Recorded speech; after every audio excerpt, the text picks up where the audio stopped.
Hey guys, welcome back. It's Four Towers Films, and Doug 218, what is going on? it is Masterchef 10, episode number 8. And then this one was an interesting team challenge, something they haven't done before. It was pretty unique. Because you know how they've gone to the restaurants, have done restaurant takeover and all that kind of stuff. Well, this one is a little different.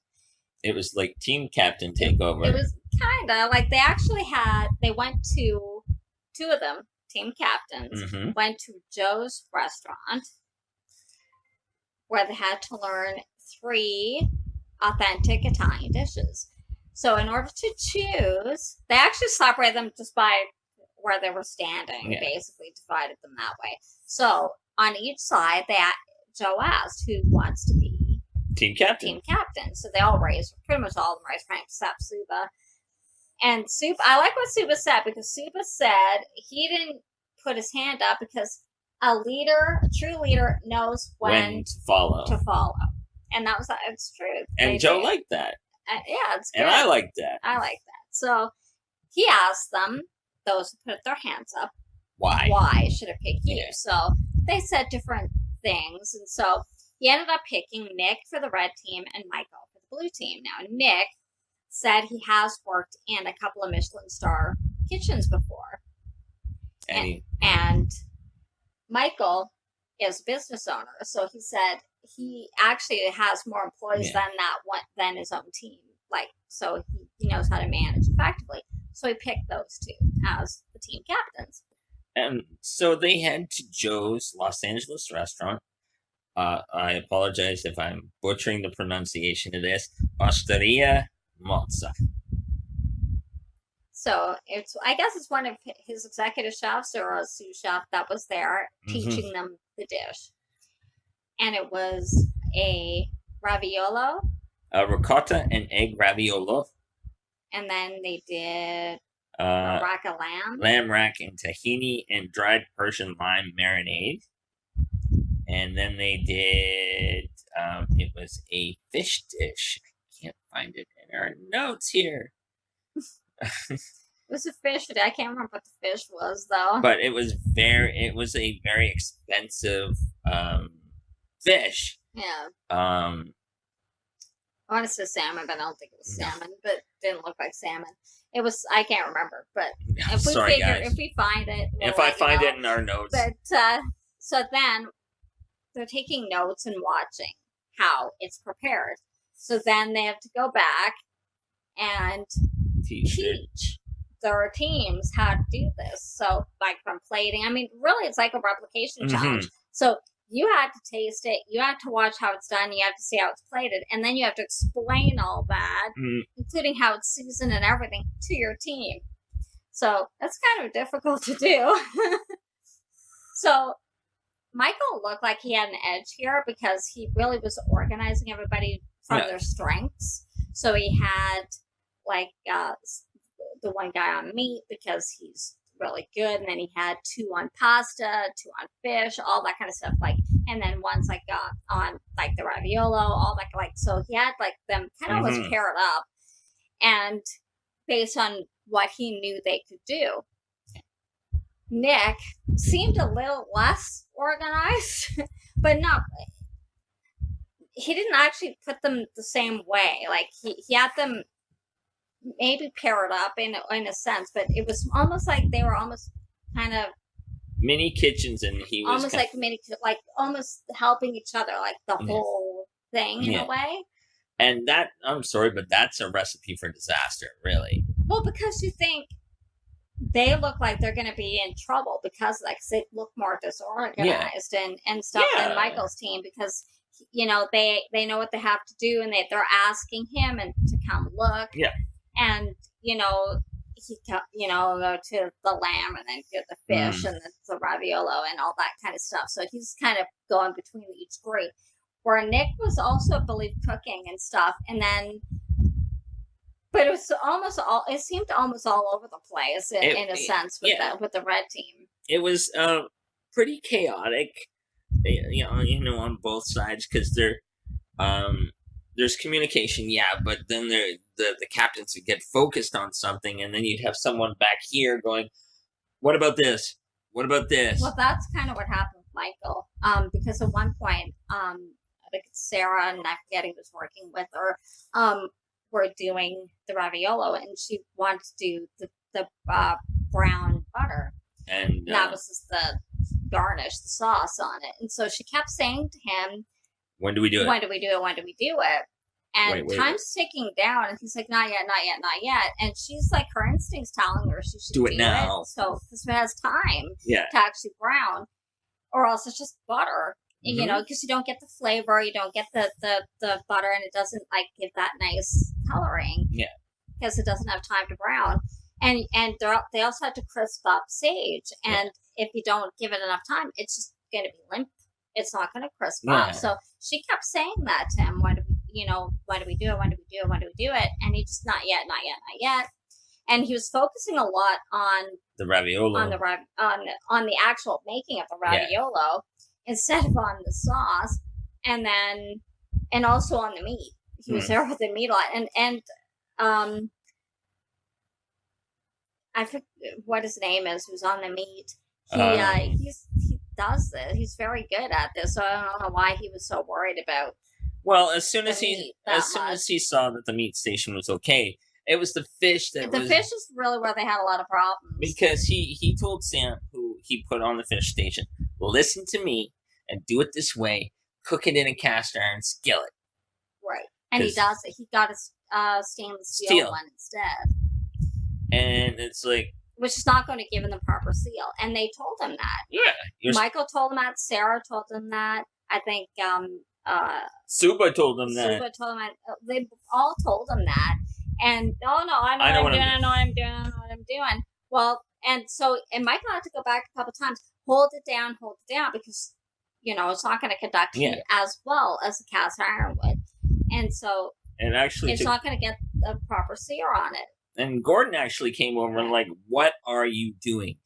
And they told him, well, he started this, and the stainless steel instead of cast iron. Yeah. And they wanted the temperatures to be the same because the other, I think her name Brienne, was also doing it, and so she wanted to match. They're not different clocks. So you had Suba, Brienne, and Sam all cooking fish, right?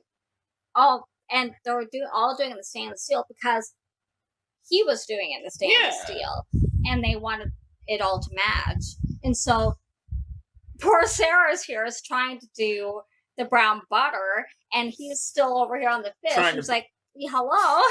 And so they did it within like only a couple of minutes left, that they finally started putting the butter and the raviolo in. So, of course, it didn't have time to brown, and it was just butter. It was a butter sauce.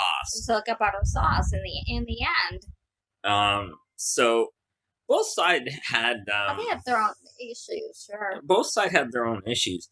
Although, if you think about it, no matter how disorganized or it seemed the red one was, they actually turned out better dishes on the whole. Yeah, of the 3 courses, they only had one. And that was, I think, their meat dish. That was the issue. Yeah. Because the raviolo, the brown, had the right, like the egg was good. Yeah. All that. The flavor was good. Because the blue teams, the butter hadn't browned, the sage didn't crisp up, and I think the egg was a little bit overcooked. Well, heck, at one point they found, as they were cutting this open, they found egg white. Egg white in there too. So it had cooked too long. It was overcooked. It was overcooked, and Joe's like, and his... Which is what I said. It was overcooked. We get along so well. We do. But, Joe gave them that typical bastionage. Seriously? For the meat, the blue team was plated well. Beautiful. It had good flavor and it had a good cook. Whereas the red team, that was where their issue was in the meat. Well, it looked like Katura had asked, how do we plate this? Right. Show me how it's done. that's where I will say Nick did on his team. He actually said, okay, when it's plated, it has to stand. Right. But as the sous chef at Joe's place said, when you slice your rack of lamb, find the 2 best ones, right, and stack it, right? And it looked like she had literally just kind of on the plate. And actually, they were laying flat. Even I think it was Joe flipped it over. The one who said it actually should have been that way and not how she put it. So it was laying flat. It wasn't even standing up. So Michael's team, the blue team, it was actually plated how it should have been plated because it's supposed to stand up, almost like TV-like, Yeah. But whereas the red team, like Katura on that, it looks like something. It was laying down. It looks like something your mom would serve you, and like just put it on the plate, get it out. Or if you were cooking at home and you weren't trying to be as chefy, that kind of thing. So then the last dish was the fish dish, and again, red team did well. It was crispy, good flavoring. They liked the beans, and I wish the lentils, and all that was good. Then you get to the blue team. Total cock up. Basically, the skin was falling off or had fallen off. It wasn't seared properly. The lentils had split. Suba had done the lentils and he overcooked them. So they were all split and it was more like mushy or soup-like than it should have been. So, obviously, who's going to lose because, 2 dishes, you didn't execute them as well as the red team. So... Well, and they were impressed with the red team's fish. He cooked all 5 pieces of fish at the same time. And, of course, he's a fish man. He works in the fish market. He goes, he knows fish. So. I know fish. Yeah. And if I mess this up, it's on me. Right. So... Well, that's like the other guy, which I never found his name, but the one who did meat on the blue team. They gave it to him, and he did a good job. The fish guy on him. I think his name was Fred. I think so. He, of course, is going to do a good job because that's what they're known for. That's what they do. So I can't find his name. I know. I forgot his name. I'm still trying to learn all these names. There's so many of them. So. He's a 6 foot tall boy. He wears like a bandana, and he's in overalls all the time. We're sorry. I'll remember eventually. We're sorry, guys. But he was very proud of it. He says, I cooked it. As soon as I took the station over, no worries. Oh, it made sense. Of course. I think same as Fred on the fish station on the red team.